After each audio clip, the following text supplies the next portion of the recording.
Wahab Mugni Saadillah, mahasiswa PPG dalam jabatan Angkatan 1 tahun 2021 Universitas Galuh Ciamis dari SMA Islam Al-Hidayah Juang Tasikmalaya. Pada hari ini, Senin, tanggal 19 Juli tahun 2021, saya akan melaksanakan uji kinerja praktik pembelajaran bersama peserta didik. Terima kasih.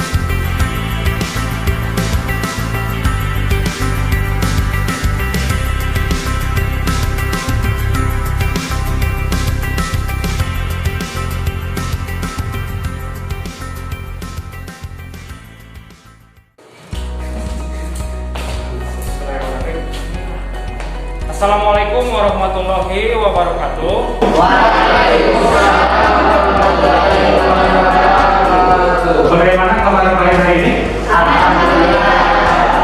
Alhamdulillah, semoga kalian tetap disehatkan, oke? Amin. Nah, kemudian semoga selalu mengingatkan protokol kesehatan, jangan lupa diterapkan yang 5M supaya kita tetap terhindar dari yang namanya COVID-19. Oke. Kita absen dulu ya, apakah ada yang tidak hadir? Hadir semua.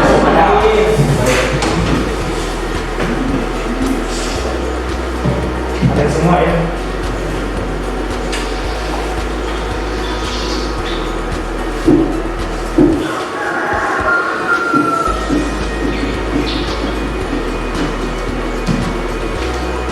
Oke, sebelum memulai pembelajaran, memang kita berdoa terlebih dahulu. Silahkan ada salah satu murid untuk memimpin doa. Silakan. Bismillahirrahmanirrahim. Assalamualaikum warahmatullahi wabarakatuh. Waalaikumsalam warahmatullahi wabarakatuh. Sebelum dimulai pembelajaran, angka baiknya kita berdoa terlebih dahulu. Semoga kita semuanya selalu diberi kesehatan oleh Allah Subhanahu wa Ta'ala dan selalu dilancarkan dalam setiap kegiatan apapun. Berdoa dalam hati masing-masing. Berdoa mulai.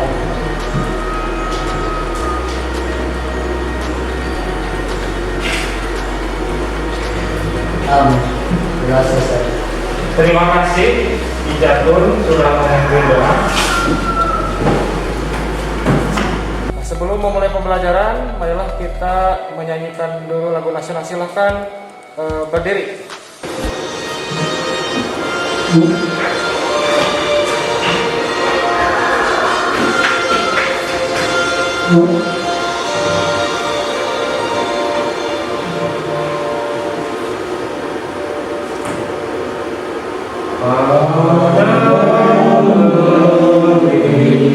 Kami berjanji pada negeri kami berbakti kepadamu negeri kami mengabdi bagimu negeri jiwa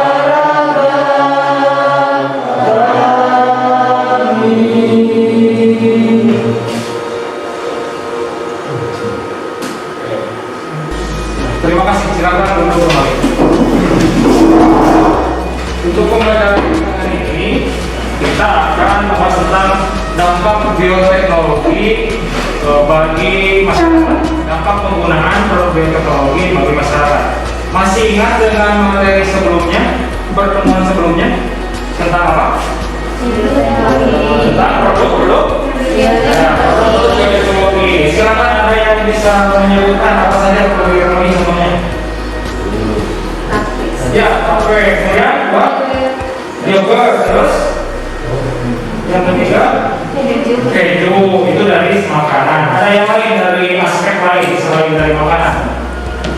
Dari bidang lain. Oke, dari bidang kesehatan namanya vaksin ya, yang sekarang sedang diprogramkan oleh pemerintah untuk ke masyarakat luas seluruh Indonesia.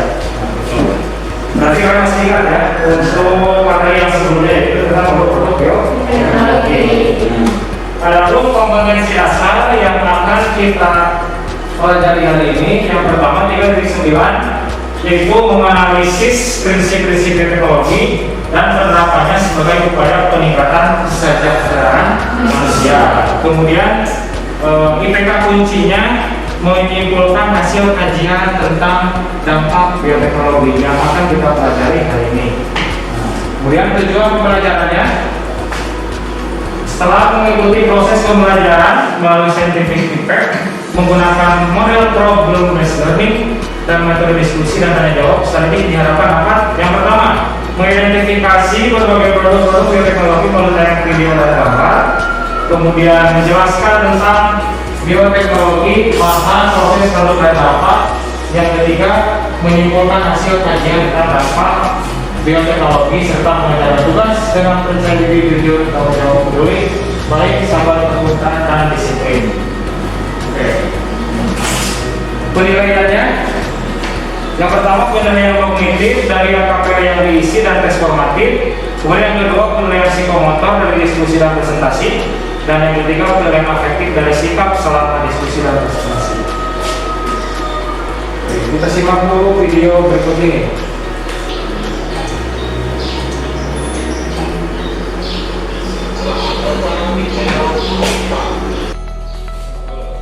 Pada kesempatan kali ini kita akan membahas mengenai dampak penerapan dan pengembangan bioteknologi. Sampai saat ini, ilmuwan terus melakukan penelitian dalam bidang bioteknologi yang dapat menghasilkan suatu produk baru sehingga dapat meningkatkan kesejahteraan manusia.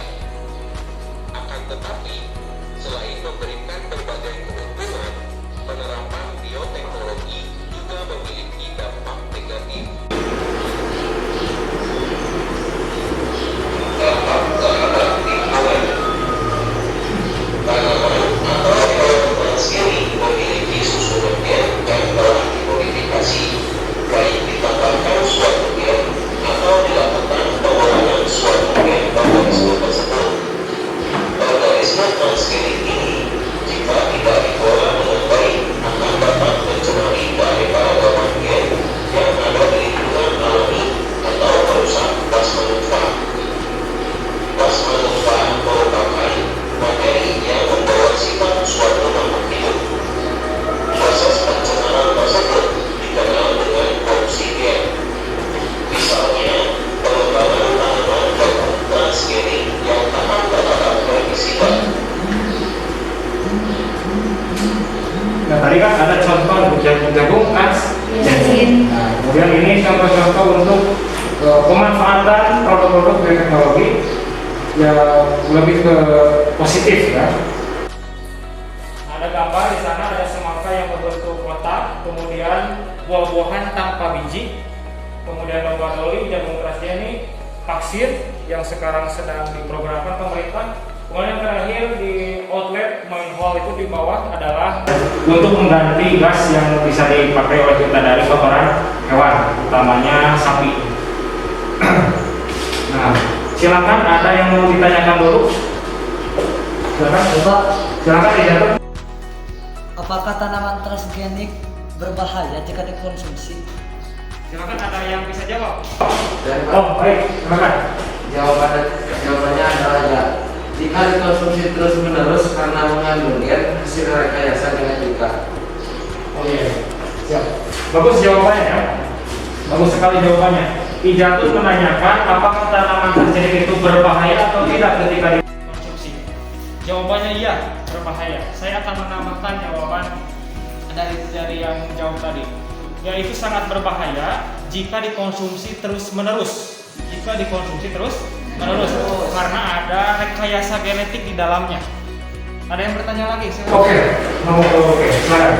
apakah makanan hasil dari bioteknologi dapat memberikan dampak positif? Ada yang bisa jawab?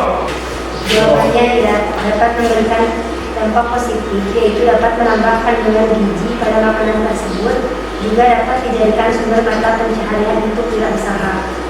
Oke, bisa menjadi mata pencaharian tempe ya. Itu kan hasil dari bioteknologi konvensional. Maka bisa dimanfaatkan untuk membuat suatu mata pencaharian. Ada lagi yang bertanya? Silakan. Oke. Silakan. Apakah dampak penggunaan vaksin di masyarakat? Ada yang bisa menjawab? Baik, silakan. Untuk menanggulangi pandemi COVID-19, tujuannya adalah tercapainya kekebalan kelompok sehingga pandemi ini dapat berakhir. Oke, jawaban yang sangat baik ya. Dan mereka menyebutkan bahwa dengan divaksinasi masyarakat kita apabila sudah mencapai target maka dapat mencapai kekebalan kelompok atau disebut dengan herd immunity, sehingga virus tersebut tidak akan letal lagi atau tidak akan mematikan lagi. Baik, terima kasih yang sudah menjawab dan sudah bertanya. Silakan tepuk tangan. Terima kasih. Rencana kegiatan kita hari ini berawal dari pertanyaan-pertanyaan kalian. Nah, maka kita akan mencoba menjawab permasalahan-permasalahan dengan didampingi dari LKPD yang nanti akan Bapak share melalui live worksheet ya. Silakan kalian kerjakan di sana berkelompok sesuai dengan kelompoknya masing-masing dan mendapat tugas sesuai dengan tugasnya masing-masing. Ada yang memasukkan jawaban, ada yang mencari untuk referensinya, dan kemudian yang lainnya juga bisa berkontribusi, begitu ya. Silakan sekarang waktunya diskusi. Silakan berkelompok.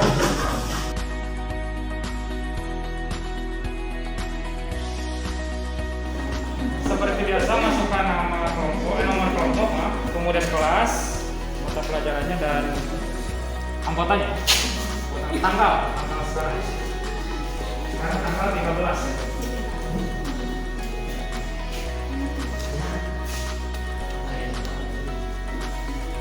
Adalah Sinovac ya, kemudian Sinopharm, kemudian AstraZeneca, kemudian Moderna ya, Moderna itu yang dipakai sekarang oleh pemerintah untuk ke masyarakat.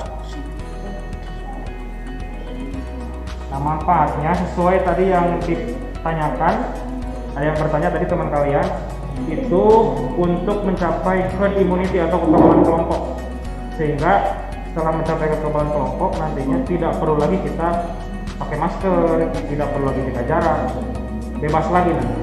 Gitu.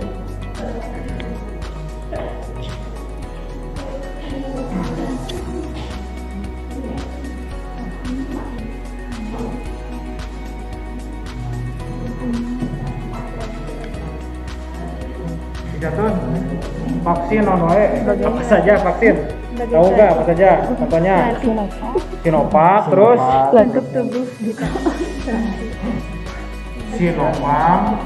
Sinopharm. Nah, kemudian Moderna, kemudian AstraZeneca. Iya, vaksin COVID-19 itu berbeda produksi ya, jadi beda merek. Dan Bapak sudah divaksin itu pakai Sinovac.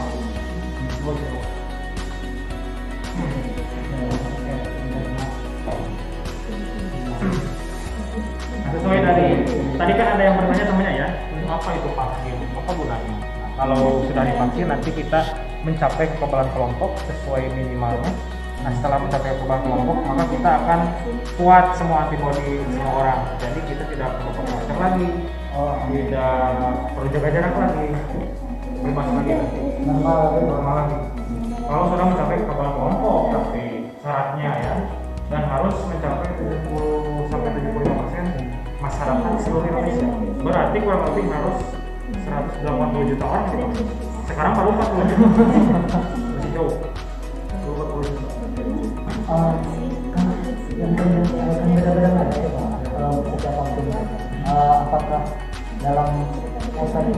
efek yang efek dari vaksin tersebut itu beda-beda ya, beda-beda karena kalau contoh saja Sinovac dengan AstraZeneca. Sinovac itu vaksinnya dari virus yang dimatikan. Sinovac ya, virus COVID tapi dimatikan. Kalau AstraZeneca virus COVID tapi cuma dilemahkan, tidak dimatikan.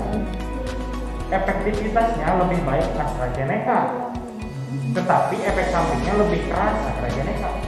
Misalkan efek samping untuk Sinovac lebih ringan, yaitu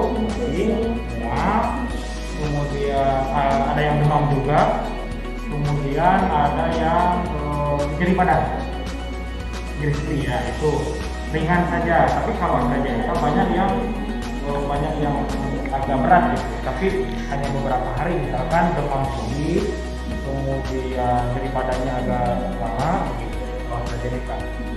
Kemudian ada juga yang sampai pingsan juga, tapi hanya sebentar ditangani oleh petugas kesehatan, normal lagi gitu. Wajar kan efek vaksin, seperti bayi kalau divaksin pasti kan ada demam malamnya gitu, besoknya udah nggak demam lagi. Kalau gitu itu efek tubuh kita sedang melawan itu, membuat antibodi. Paham? Silakan. Setiap vaksin itu berbeda-beda harganya. Beda. Jelas beda. Terus kan di Indonesia itu kan tidak semuanya orang-orang mampu ya. Apakah tingkat vaksin itu namanya? Antara misalkan orang miskin ya gitu. Misalkan orang miskin dan orang kaya itu makanya pasti berbeda-beda. Nah, karena sekarang itu digratiskan, jadi kita bisa dapat harga yang tinggi juga, bisa dapat harga yang murah juga, atau yang standar juga. Jadi terserah daerahnya. Kalau di daerahnya tersedianya apa, itu yang dipakai.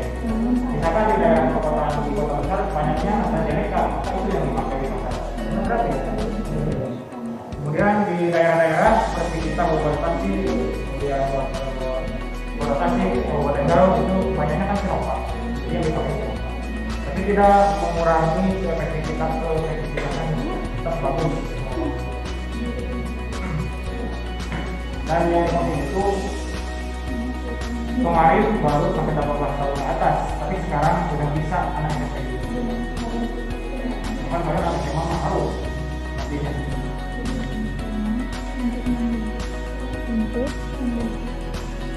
Bentuk sistem yang baik.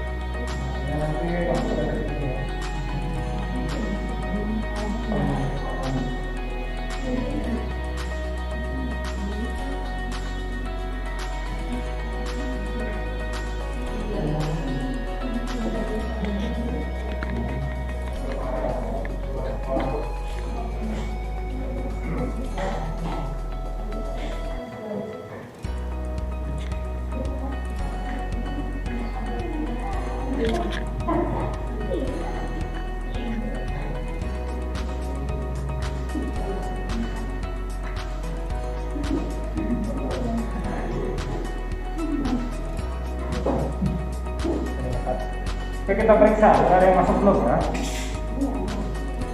Lihat. Oke, sudah ada pemberitahuan ke Bapak, udah masuk. Nah, ini ya, notifikasinya. Notification. Exercise for your email box. Nah, ini sudah ada ya. Berarti nanti semua bawa delay. Nah, udah ya. Namanya sudah ada, form-nya sudah ada. Kemudian jawabannya kalian sudah ada. Oke, jadi tinggal nanti lompat delay. Nah, sudah ada semuanya ya.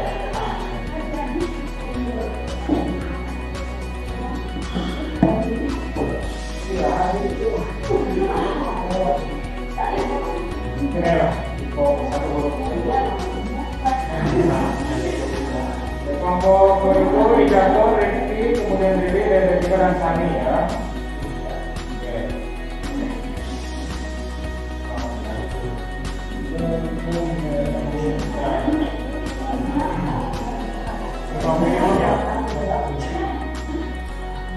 Nah, sekarang sudah kalian mengirim berikan kepada saya. Silakan tentukan dari teman kalian 2 orang untuk maju ke depan dan mempresentasikan. Kelompok 1 untuk nomor 1, kelompok 2 nomor 2, kelompok 3 dan 4. Silakan. Kita mulai presentasinya dari kelompok pertama. Silakan ke depan. Silakan. Assalamualaikum warahmatullahi wabarakatuh. Waalaikumsalam warahmatullahi wabarakatuh. Kami dari kelompok 1 yang beranggotakan Kubu Rahman, Jihan Merok, Siti Kuala, dan Indra Gunawan dan Kasani. Di sini kami akan mempresentasikan dari dunia sedang dilanda pandemi COVID-19 untuk mengendalikan virus ini. Salah satunya adalah menggunakan vaksin. Bagaimana mekanisme pembuatan vaksin, apa manfaat vaksin, dan landasan dapat penggunaan vaksin. Di sini kami akan menjelaskannya. Vaksin yang dikenal sekarang ini dibuat dengan menggunakan patogen atau 19 virus yang dimanakan. Namun, pembuatan vaksin saat ini juga dapat dilakukan menggunakan materi genetik yang disintesis secara kimia di laboratorium. Vaksin COVID-19 ini manfaatnya adalah sebagai pelatih untuk tubuh kita agar bisa mengenali virus yang membawa tersebut, sehingga vaksin COVID-19 tidak dapat mematikan virus yang masuk ke dalam tubuh. Dampak menggunakan vaksin secara umum dapat mematikan virus dari samping yang timbul dapat beragam dari dunia, ringan dan sebatas negara, dan tidak selalu benar, serta bergantung pada kondisi tubuh. Efek samping ringan seperti demam dan mual atau ruang-ruang pada kesembuhan adalah yang wajar yang membutuhkan uji monitor.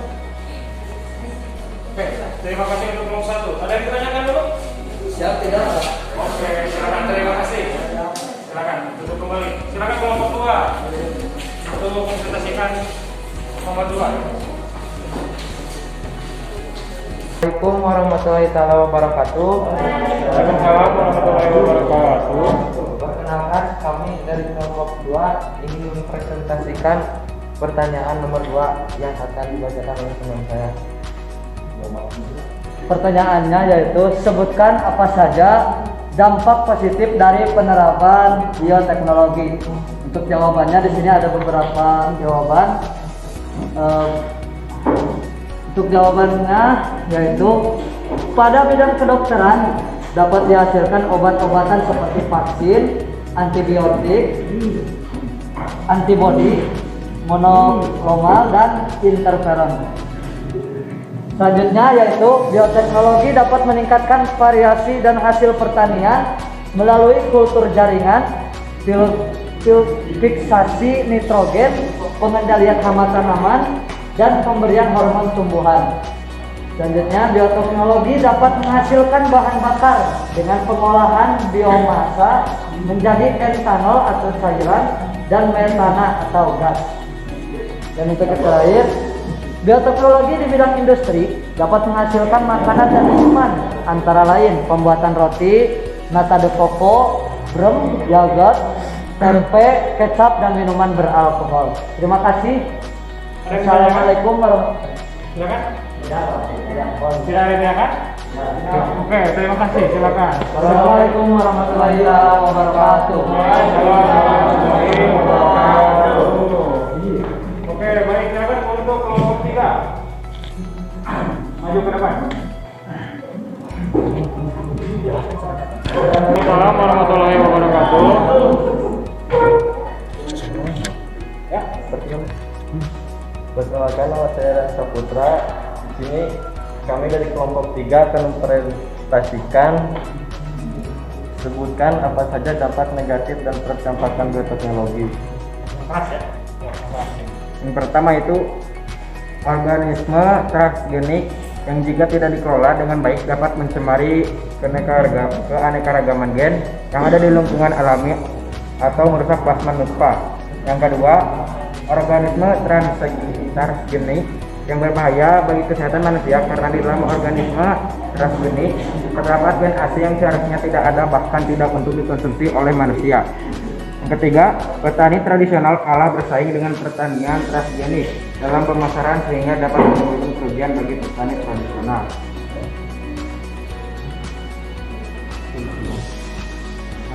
Empat, apakah pengaplikasian bioteknologi di bidang pertanian oleh manusia dapat merusak lingkungan sekitar? Jelaskan. Jawabannya adalah ya. Berdasarkan berbagai penelitian yang dikhawatirkan jika pertanian modern didominasi oleh tumbuhan atau tanaman hasil rekayasa genetik ini akan menyebabkan ketidakseimbangan ekosistem dan dapat merusak keanekaragaman tanaman yang sudah ada. Terima kasih. Nah, Bapak akan menawarkan dari keterangan barusan, kenapa bisa kalah saing gitu? Kenapa bisa kalah saing antara petani tradisional dengan petani yang menggunakan tanaman transgenik? Satu, dari segi produksi. Nah, segi produksi, kalau orang yang menggunakan transgenik bisa memproduksi 2 kali lipat bahkan 3 kali lipat dari petani tradisional. Kemudian ketahanan dari produk itu sendiri.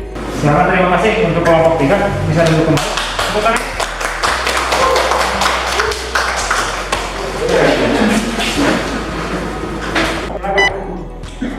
Yang keras ya. Silakan.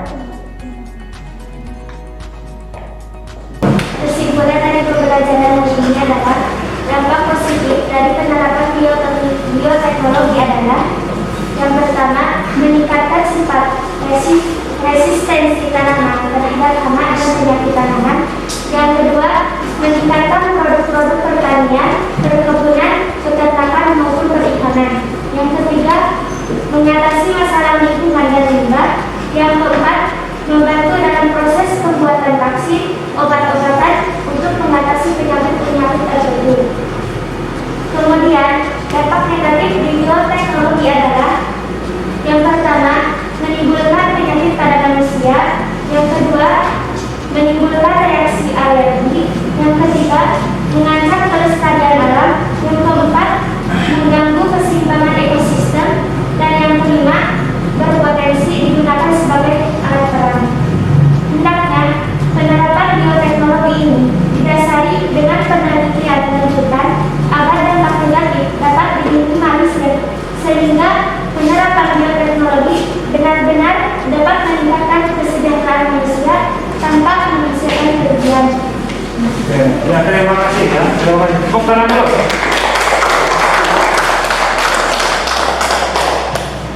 Bapak akan memberikan penguatan dari pembelajaran kita hari ini. Nah, dari dampak positif dulu ya. Yang pertama pada bidang lingkungan. Nah, bisa dilihat di sini. Salah satu dampak positif teknologi terhadap lingkungan adalah penemuan tumbuhan yang tahan terhadap serangga atau hama serangga. Itu sangat banyak sekali. Di varietas padi pun sekarang banyak yang tahan serangga. Varietas padi itu hasil dari transgenik. Yang kedua, penggunaan organisme untuk memurnikan bahan-bahan tambang. Nah, dengan menggunakan bakteri Theobacillus ferocida. Ini ferro ya, ferro itu kan besi, ataupun tembaga ataupun logam lain kan. Tapi ferro itu cenderung ke besi. Dalam tata nama Latin. Kemudian yang ketiga, membantu mengatasi pencemaran ini contohnya pada bioremediasi ketika minyak tumpah di lautan. Itu menggunakan bakteri untuk menetralisirnya supaya bersih lagi. Dan yang keempat, menyediakan energi alternatif yang ramah lingkungan, contohnya tadi di biogas. Kemudian di bidang ekonomi dan industri, tadi hasilkan tanaman yang unggul untuk dijadikan komoditas yang dapat diperjualbelikan. Dihasilkan hewan bersifat unggul sama mengolah produk makanan tadi kan tempe, yogurt, keju, roti. Itu bisa dibuat untuk dijual kembali kan? Untuk mata pencaharian. Mereka dapat meningkatkan produksi sumber tanaman pangan supaya peningkatan produksinya lebih banyak. Nah, di bidang kesehatan, vaksin varian baru bisa lebih spesifik dalam mengobati penyakit seperti sekarang ya, vaksin COVID-19. Kemudian yang kedua, produksi hormon insulin yang dapat dilakukan dengan cepat untuk penderita di diabetes ataupun gula. Kita kan dengarnya di sini di daerah itu gula, penyakit gula atau penyakit kencing manis, kencing manis. Nah, air kencingnya manis, memang manis, bisa digerumuk sama semut. Tuh. Kemudian yang ketiga ditemukan antibiotik untuk mengobati yang luka ataupun serangan bakteri atau virus. Kemudian ditemukannya penisilin sama dengan antibiotik. Dan yang kelima ditemukannya cara pengobatan dengan teknik terapi gen, jadi di laser ditembak, seperti mengobati kanker ya, kan ditembak. Jadi si sel kankernya itu ditembak pakai laser sehingga luruh, hilang, mati, sehingga tidak jadi lagi. Dampak negatifnya, nah yang pertama mengancam kelestarian alam, kemudian yang kedua mengancam kesehatan, dan yang ketiga membahayakan lingkungan ekosistem kita. Karena ketika ada tanaman tersenik baru atau hewan tersenik baru masuk ke suatu lingkungan, itu dapat merubah ekosistem dalam lingkungan tersebut. Nah gitu. Dan yang paling terakhir, dapat berpotensi digunakan untuk membuat senjata perang yang disebut senjata biologis, senjata pemusnah massal. Ini yang paling ditakutkan ini ya. Jadi dari teknologi itu yang paling ditakutkan. Takutnya bisa dibuat menjadi senjata yang pemusnah massal. Nah, gitu ya. Oke, itu dari penguatan dari Bapak. Sekarang kita mengerjakan puisis ya, atau tes formatif melalui link puisis. Oke.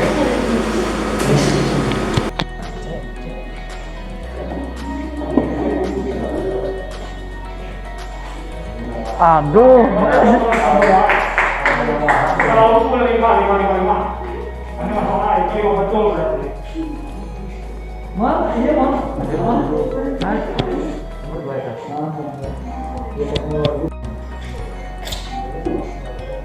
Saya kami ke bawah. Nah ini yang kita mengerjakan.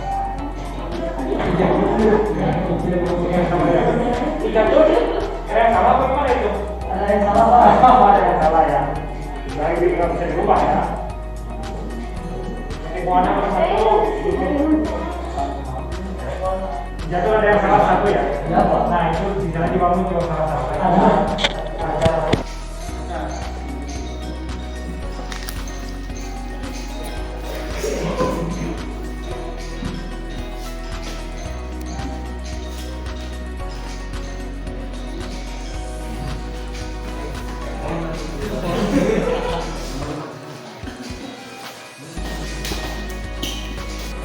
Terima kasih sudah mendengarkan tes formatif.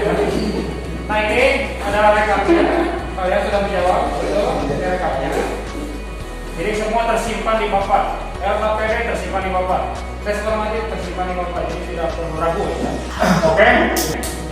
Terima kasih untuk pertemuan kali ini. Dan di pertemuan selanjutnya kita kan sudah bertemu, ini adalah pertemuan terakhir ya di kelas 12, oke?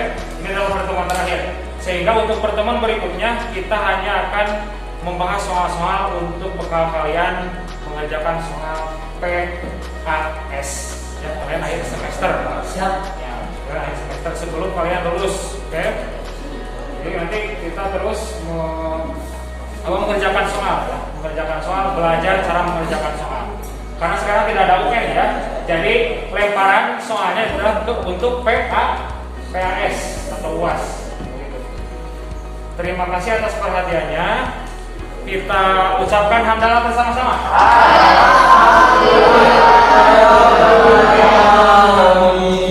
Terima kasih atas perhatiannya. Semoga apa yang kita dapatkan hari ini bermanfaat. Wassalamualaikum warahmatullahi wabarakatuh. Waalaikumsalam.